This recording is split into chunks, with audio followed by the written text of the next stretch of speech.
याद है पिछली व्लॉग में मैं कह रही थी कि एक दिन आएगा पोहा खा खा के हम नाश्ते में बोर हो जाएंगे। आज वो दिन आ गया। आज अंगद ने भी सुबह बोल दिया पोहा मत खिलाना, तो मैंने बनाया ये एग वाला पराठा। तो बहुत टाइम से एग नहीं खाया था, आई थिंक लगभग अब 2 महीने तो हो ही गए होंगे। 2 महीने के बाद ही लग रहा है मैंने एग खाया, और बड़ा ही अच्छा लग रहा है। और ये जो प्रोसेस है ना, ये वाला पराठे का पराठा, आटे को गोल करके ये ट्राई करिएगा अगर कभी ट्राई नहीं किया है। बिल्कुल भी डिफरेंस पता नहीं चलेगा कि आपने गूंद के बनाया है कि आपने घोल के बनाया है। तो जिस दिन भी बोर लगे कि चलो नहीं गूंदते हैं आटा, कुछ नया बनाते हैं, उस दिन ये वाला ट्राई करिए। और रोटी और आटा से मुझे एक बात याद आई। तो जब मेरी शादी हुई थी ना, उस टाइम पे ना मुझे उतना ज्यादा खाना बनाने को नहीं आता था। मतलब बेसिक आता था कि हाँ पेट पाल लेंगे, पर होता ना हर कुछ आ रहा है, बहुत एक्सपर्ट हो, वैसा नहीं था क्योंकि हॉस्टल में रही हुई थी, तो बेसिक आता था। तो जब शादी हो गई उसके बाद में सब कुछ धीरे धीरे बनाना स्टार्ट किया। जब बारी आई रोटी बनाने की, तो मुझे टेंशन कि मुझे अच्छी से रोटी बनाने आए ही ना, कभी जल जाए, कभी कच्ची रह जाए, कभी मोटी हो जाए। मुझे बहुत टाइम लगा बेसिकली रोटी बनाने के लिए, सीखने के लिए। तो स्टार्टिंग में ना जब मैं बनाती थी रोटी ना, तो मैं क्या करती थी, जैसे कि मान लीजिए 6 रोटी बनाई है, ठीक है, तो 6 रोटी में मैं देखती थी लास्ट में कि कौन सी अच्छी बनी, और जो भी रोटी अच्छी बनती थी मैं वो अंगद को परोसती थी, और जो थोड़ी कच्ची या जली हुई मोटी बनी वो मैं खुद रखती थी। और ये अंगद को पता नहीं चलता था। मैं लास्ट में एकदम देख करके अच्छी वाली रोटी घी लगा करके मैं उसको देती थी। तो इस तरीके से मैं स्टार्टिंग से कर रही थी, मेरी ये हैबिट हो गई। एक दिन क्या हुआ ना, हमारे बीच में झगड़ा हो गया, और जब झगड़ा हुआ तो मुझे बड़ा ही दुख हो रहा था। शादी के नए नए जब आपका झगड़ा होता है ना, तो आपको बहुत दुख लगता है, और आपको लगता है अरे मैं इतना कर रही हूँ इस आदमी के लिए, और देखो ये मुझसे ही झगड़ रहा है। तो उस दिन झगड़ा करते करते रोते रोते मैंने अंगद को बोला, मैं तुम्हारे लिए इतना करती हूँ, मैं इनफैक्ट रोटी भी जो देती हूँ तुमको सबसे बेस्ट वाला रोटी देती हूँ। मैंने यहाँ पे शादी के बाद एक भी दिन अच्छी रोटी भी नहीं खाई तुम्हारे लिए। और अंगद कह रहे क्या ये क्या क्यों करती हो तुम? मैंने कहा और नहीं तो क्या, तुम्हें नोटिस नहीं किया, सारी अच्छी रोटियां मैं तुम्हें खिलाती हूँ और एक तुम हो। तो अंगद ने कहा ये तुम क्यों करती हो, ये महान काम बनेगी, तुम्हें कोई जरूरत नहीं है। और फिर वो भी लड़ ही रहा था, वैसे कुछ करने की मेरे लिए जरूरत नहीं, ये सब मत करो वो मत करो, बाद में सुनाओ मत करके मुझे एक व्लॉग में आया था कमेंट कि किसकी पिक्चर है बताइएगा। तो ये है मेरी मम्मी और ये है मेरी नानी माँ, और ये फोटो है मेरे नानी घर का। और आपको इस खिड़की के पीछे कोई दिख रहा है या नहीं मुझे बताइए। मैं जब भी देखती हूँ मुझे बड़ा क्रीपी सा लगता है, क्योंकि कोई खिड़की से झांक रहा हो ऐसा मुझे लगता है। अब कौन है पता नहीं। और ये फोटो है लगभग 12 साल पुरानी। मैं अभी सारे ना ये जितने भी किचन टॉवल्स वगैरह है इनको वॉश करने जा रही हूँ वॉशिंग मशीन में। पूरी कंजूसी करूंगी मैं। जब भी मैं ऐसा किचन टॉवल और ये सब वॉश करती हूँ तो मैं लिक्विड डिटर्जेंट बिल्कुल यूज नहीं करती, मैं यूज करती हूँ अपना देसी सर्फ। तो ये हमारा जन्मसिद्ध अधिकार है कि कहीं ना कहीं हम ये सब कटौती तो करे ही करें।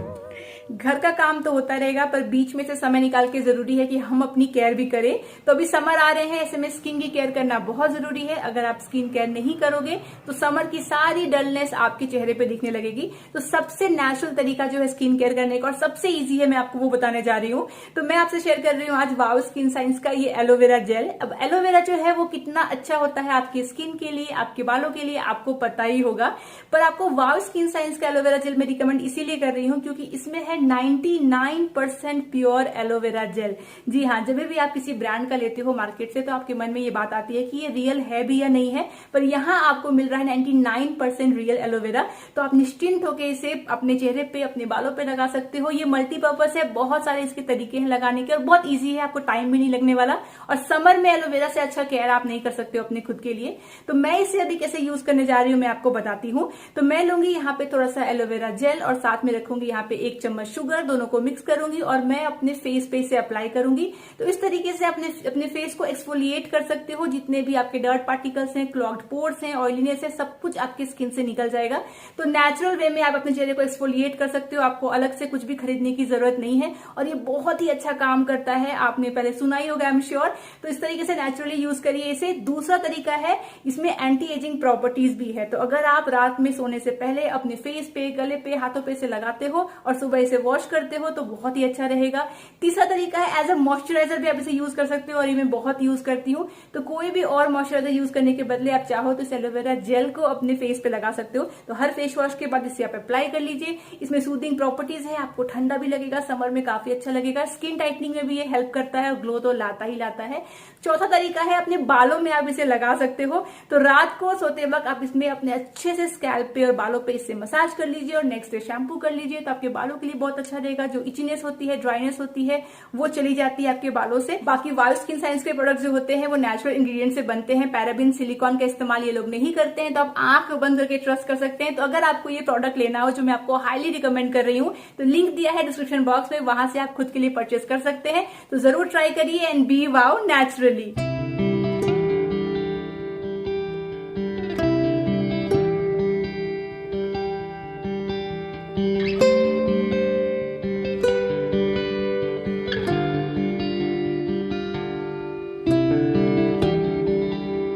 ये जो मैंने चेयर लिया था ना, ये पेपर फ्राई से लिया था और ये एक चेयर आया था कुछ लगभग 5,500 का और ये मुझे बहुत पसंद आया था। मतलब देखते ही मैंने सोच लिया था कि मैं इसे इस कॉर्नर पे लगाऊंगी, क्योंकि इस कॉर्नर पे मुझे ऐसा कुछ भी नहीं चाहिए था जो बहुत बल्कि हो और स्पेस ले ले। क्योंकि यहाँ से देखिए आने जाने का भी रास्ता है ना, तो मुझे इस फ्लो को मेंटेन रखना था कि खाली खाली लगे पर एक एक्स्ट्रा सिटिंग हो जाए और अच्छा सा एक चेयर मिल जाए। तो ले तो लिया, लेकिन ये जो मेश चेयर होते हैं ना, इसका प्रॉब्लम ये होता है कि आप इसको जब क्लीन करोगे तो आपको तकलीफ आएगी, क्योंकि हर एक कोने में धूल जमा हो जाती है। यहाँ पे ब्लैक कलर में है, दिखता भी है। तो क्लीन जब करती हूँ तो ऐसे इस तरीके से कपड़ा भिंगा के करना पड़ता है, वरना सब में इसमें ना धूल विजिबल रहेगा। और कितना भी सुंदर फर्नीचर हो या डेकोर पीस हो, अगर उसमें धूल है, देखिए जैसे यहाँ पे आपको धूल दिख रहा होगा, तो कोई फायदा नहीं है उसे घर पे रखने का, वो अच्छा नहीं दिखता है। इससे अच्छा आप कुछ मत रखिए, खाली खाली रखिए। तो मेंटेन तो करना पड़ता है और फिर दिक्कत होती है। तो ऐसे कुछ चीज़ें होती हैं जो दिखने में सुंदर लगे, आप ले लेते हो और बाद में ना तकलीफ आती है। वैसे काफ़ी चीज़ों में मैंने इस चीज़ का ख्याल रखा था कि ऐसा कुछ ना लूँ जो बहुत ज़्यादा मुझे तकलीफ दे।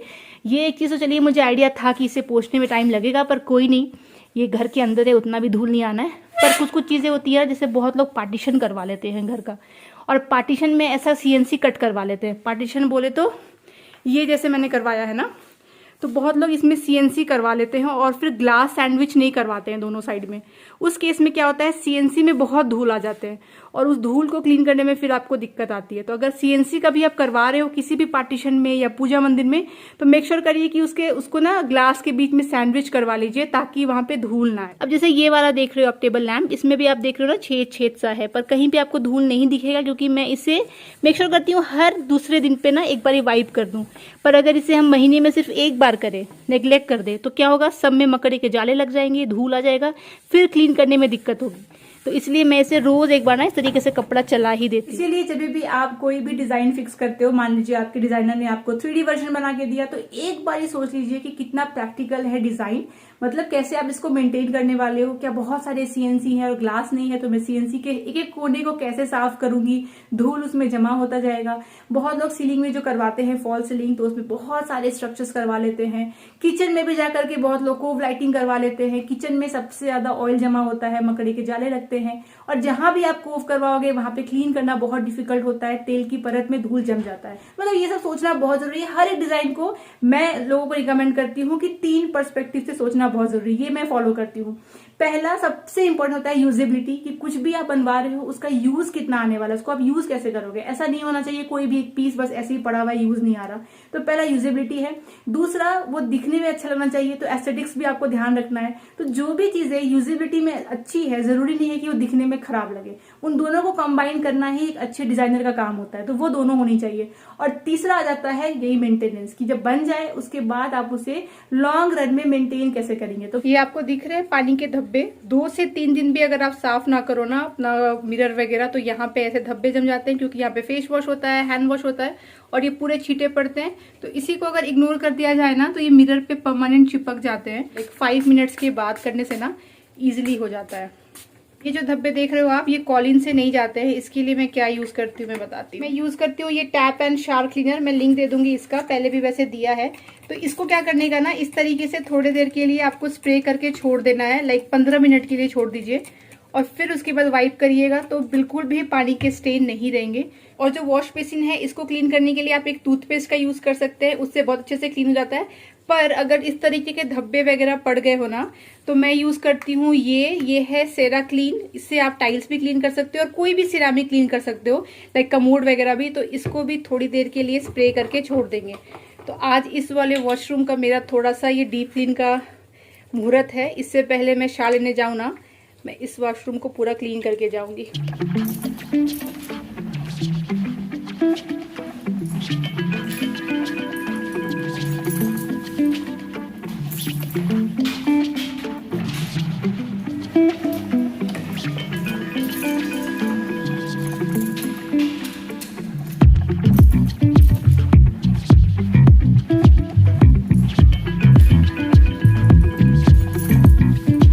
थोड़े बहुत घर के काम कर लिए हैं। झाड़ू मैंने आज स्किप कर दिया क्योंकि मुझे बहुत गर्मी हो रही है और घर भी देखा तो साफ साफ ही लग रहा है, तो बस डस्टिंग वगैरह कर दिया। तो ये कभी कभी स्किप कर सकते हैं, मतलब ऐसा कुछ मेरा हार्ड एंड फास्ट रूल नहीं है कि रोज झाड़ू पोछा होना ही चाहिए। जब मुझे लगता है बिल्कुल गंदगी है नहीं, सब कुछ साफ है, तो बेकार का गर्मी में क्यों करने का। तो आज मैंने स्किप कर दिया, कल कर लेंगे। पर डस्टिंग मैं स्किप नहीं करती हूँ, क्योंकि मेरे घर ना रोज ही धूल आ जाएगी अगर मैं डस्टिंग नहीं करूंगी ना, तो हर दिन परत दिखनी है और फिर नेक्स्ट डे बहुत दिक्कत होती है, क्योंकि कंस्ट्रक्शन है ना, आसपास में बहुत घर बन रहे हैं। अभी सामने भी एक बड़ा सा बिल्डिंग कुछ तो बन रहा है और डे और नाइट वो लोग काम करते हैं, उसका भी बहुत धूल आता है। तो धूल से तो बच नहीं सकते ऐसे एरियाज में, क्योंकि ये अभी डेवलपिंग एरिया है ना, यहाँ पे बहुत बनते हैं अपार्टमेंट्स और बंगलोज। मेरे घर के सामने तो कम से कम अभी लगभग 10 बंगलो तो मुझे दिख रहे हैं कि अभी बन रहे हैं, और बड़े बड़े वाले बन रहे हैं। तो इस एरिया में मुझे ये बात अच्छी लगती है कि अपार्टमेंट्स भी हैं पर इंडिविजुअल हाउसेस भी हैं, वो मुझे अच्छा लगता है। उससे क्या होता है, व्यू ब्लॉक नहीं होता, स्काईलाइन ब्लॉक नहीं होता आपका, और अच्छा लगता है। मतलब उस तरीके का मुझे मिक्स्ड अगर रहे ना, सिर्फ अगर बिल्डिंग बिल्डिंग बिल्डिंग है तो कुछ सालों में फिर आपको कुछ दिखेगा नहीं, सब कुछ बंद हो जाएगा आसपास। आज लंच में बना रही हूँ कद्दू चना दाल की सब्जी। उसके लिए मैंने सुबह ही गर्म पानी में चना दाल को हल्का सा बॉईल कर लिया था, क्योंकि रात को सोक नहीं किया था। मैं ना हमेशा पील्ड गार्लिक ही मंगाती हूँ, पर मंगवाना भूल गई, तो ये 2 गार्लिक ना ऐसा वाला रखती हूँ मैं इमरजेंसी के लिए, कि कभी पील्ड गार्लिक खत्म हो गया और चाहिए तो फिर इससे यूज कर लेंगे। पर क्योंकि पील्ड गार्लिक का आदत है ना, तो इसको करने में बहुत ही बोर लगता है, टाइम भी जाता है।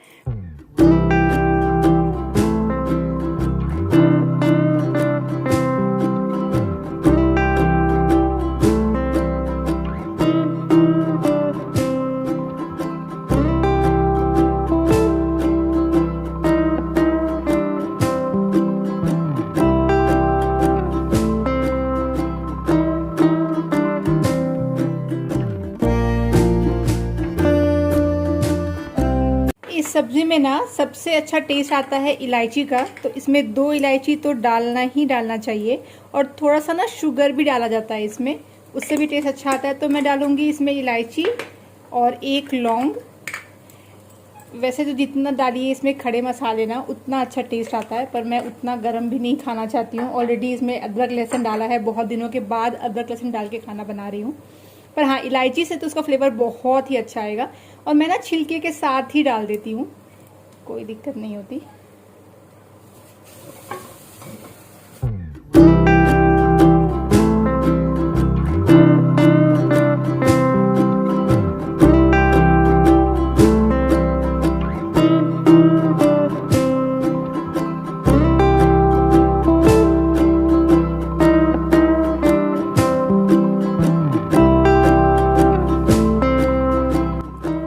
खासी बाहर धूप है, तो मैंने सारे ही मैट्स को यहाँ पे सूखने को डाल दिए, और उस साइड में सारे वो किचन नैपकिन्स वगैरह है उस साइड में। तो ये 2 घंटे में ना अच्छे से सूख जाएंगे, क्योंकि ये कड़क धूप में तो अच्छे इंसान सूख जाए। सारे पेड़ पौधे लगते हैं ना बिल्कुल डल से हो गए, जबकि हमारे माली इसे रोज़ पानी देते हैं, पर फिर भी ना सब कुछ सूखा सूखा सा लगता है पूरा इस मौसम में। पर कपड़े सुखाने के लिए ये बेस्ट मौसम है, जो भी धोइए 2 घंटे में सूख जाएगा। और ये कितना ख़राब लगता है ना ये वाला पोर्शन मेरे घर से। एक्चुअली बाकी जितना भी एरिया आप देखोगे ना उसमें इतनी गंदगी नहीं है, सब साफ़ लगता है। सिर्फ मेरे घर के सामने ही ऐसा हो गया। एक्चुअली क्या हुआ था ना, बहुत बारिश हुई थी पिछले सीज़न में, तो बारिश का पानी ना सब ड्रिप हो करके ये ऐसा हो गया है। अब लेट्स सी सोसाइटी कब इसे पेंट करवाती है, अदरवाइज ये लुक इतना ख़राब लगता है। मैं जब भी बाहर निकलती हूँ मुझे ये वाला व्यू आता है और बहुत गंदा सा लगता है। और किसी का बच्चा बहुत ज़ोर ज़ोर से रो रहा है, इसको बंद कर देते हैं। इसमें डाला है मैंने धनिया पाउडर, जीरा पाउडर, थोड़ा सा गरम मसाला और थोड़ा सा लाल मिर्च पाउडर। तो आज एकदम अच्छे से इसको थोड़ा सा मसाला डाल करके मैं बना रही हूँ, ये बहुत टेस्टी लगता है। तो फ्राई करने के बाद ना अब इसमें डाल दूँगी मैं पानी और लगा दूँगी इसमें 8 सीटी सिम करके थोड़ा सा, तो अच्छे से ये चना जो है ये पक जाएगा। और अभी इसमें डाल दूँगी मैं थोड़ा सा शुगर।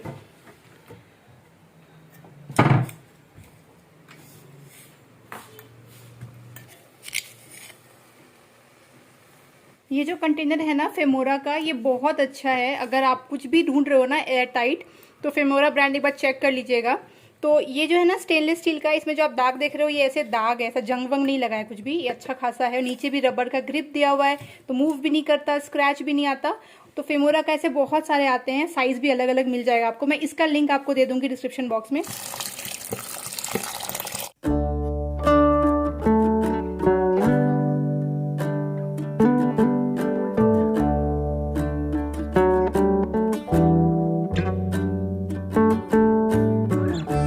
दोपहर के बज रहे हैं अभी 3 और इतनी भरी दोपहरी में हम लोग बाहर निकल गए हैं, थोड़ा अर्जेंट है। एक्चुअली इतना ख़राब एक्सपीरियंस रहा है ना एक कुरियर सर्विस का। तो हमने ना कुछ कुरियर मंगवाया था डिलीवरी से, और वो 13 तारीख को बैंगलोर पहुंच गया है और 13 तारीख से ऑन होल्ड ही आ रहा है रोज़ का स्टेटस। और वो थोड़ा महंगा भी है और बहुत ज़रूरी चीज़ भी है उसमें, तो वो मिल ही नहीं रहा है। मैंने उनको ट्वीट किया, मैंने उनको मेल किया, कहीं से भी रिस्पॉन्ड नहीं आता है। ट्वीट का एक रिस्पॉन्ड आया कि जल्दी आपके पास पहुंच जाएगा, हम एक्सपीडिएट करने की कोशिश कर रहे हैं, पर उससे कुछ होने वाला नहीं, क्योंकि आज हो गया है 17 तारीख।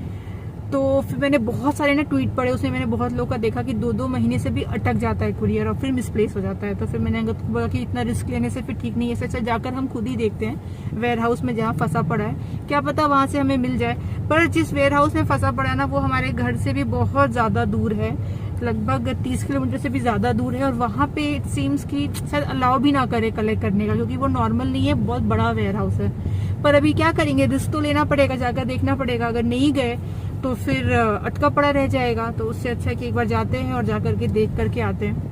1 hour later. बहुत देर बाद मैं आपसे मिल रही हूँ, लगभग 1.5 घंटे बाद। लेकिन जिस काम के लिए आए थे, जो काम आपका हो जाता है ना, उसके बाद जो राहत मिलती है वही मेरे साथ हो रहा है। भले ही इतनी देर आए हम लोग चल के, एक्चुअली आते आते ना 1.25 घंटा 1.5 घंटा जैसा लग गया हम लोगों को, और कोई होप नहीं था कि मिलेगा। और अंदर गए तो वो उल्टा कह रहा है कि कस्टमर सपोर्ट का मेल दिखाइए कि आप सेल्फ डिलीवरी के लिए आए हो। और हम लोग कह रहे भाई आपका कोई कस्टमर सपोर्ट ही नहीं है, हम बात किससे करें, तो हम क्यों आते। मैं इस व्लॉग के माध्यम से आप लोग सबको सतर्क कर रही हूँ डिलीवरी के लिए, कि कभी भी कोई कुरियर आप किसी को भिजवा रहे हैं तो आप थोड़ा सा सोच समझ के करिए डिलीवरी से, क्योंकि मेरा एक्सपीरियंस बहुत खराब हुआ है, बहुत ही ज्यादा। और देखिए ऐसा नहीं है कि हमारे पास कुरियर नहीं आता है, हमारे पास तो ब्रांड्स का आता रहता है ना, तो हमेशा आता रहता है, कितने सारे आते हैं। पर कभी ऐसा लाइफ में नहीं हुआ है कि ऐसा अटका पड़ा हो। और क्योंकि महंगी चीज थी और बहुत जरूरी चीज थी तो हम लोग आए, अदरवाइज कुछ कपड़े या कुछ और कुछ होता तो हम लोग भी वेट कर लेते। पर जब मैंने इनका ट्विटर पे देखा ना लोगों का कंप्लेन, अंगद मतलब जानते हो इतने सारे लोगों का कंप्लेन है कि हमारा तो 2 महीने से नहीं आया है, हमारे 1 महीने से नहीं आया, लोगों का मोबाइल वगैरह सब भी गायब हो गया। तो मैंने इसको बोला अंगद जानते हो जितना लेट करेंगे ना हम लोग, गायब हो जाएगा बीच में से। सपोर्ट के नाम पे सिर्फ ट्विटर है, और ट्विटर में आप उसको ट्रैकिंग आईडी दोगे तो वही बोलेगा जो उसके वेबसाइट में दिखता है, वही बोल देता है, कोई सपोर्ट नहीं है। वो तो हमको ही दिख रहा है भैया, क्या तो हमको पता ही है। और हम इनको बोल रहे क्यों होल्ड पे है हमारा पार्सल, ऐसा क्या बात है होल्ड पे नहीं, कोई इनके पास रीजन नहीं है। अब इतनी दूर आए हैं तो बाहर खाने के लिए आ गए, वही अपना डोसा इडली। पर आज मेरा दही वड़ा खाने का मन है, क्योंकि होली का सीजन चल रहा है। ऐसे में दही वड़ा देखा मैंने तो मुझे मन कर गया, क्योंकि मैं घर पे बनाऊंगी या नहीं बनाऊंगी अभी तक कुछ सोचा नहीं है, कुछ तैयारी भी की नहीं है, तो मोस्टली नहीं बनाऊंगी। तो होली के दिन भी होगा तो मैं बाहर से मंगवा लूंगी, और आज भी खाने जा रही हूँ। जो भी बोलिए आप, पूरे साल ना कभी भी आप खाइए दही वड़ा, पर होली के टाइम पे खाने का ना मज़ा ही कुछ और है। मेरे मुंह में पानी आ रहा है देख के, सामने ही ना इतना अच्छा लग रहा है दिखने में।